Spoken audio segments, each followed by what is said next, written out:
jërëjëf jërëjëf maa ngi nuyu ñëpp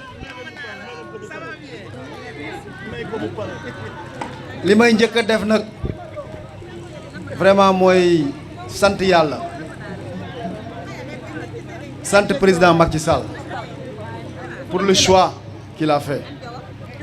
xam nga Tëngéej damay faral di wax ne gars ñi bu ñu sonn suñu defee li président wax ndam rek la ñuy am saa yu ñu teggee nag yoon bi mu ñu teg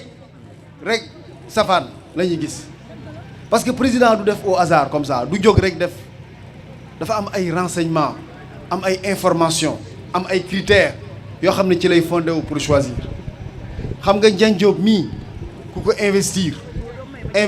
jaari jën xam nga ne c'est un bon choix c'est de bonnes investitures président daf ko seet bu baax ba xam li muy def Ndiagne day faral di wax ne Bambilor la dëkk dafa dëkk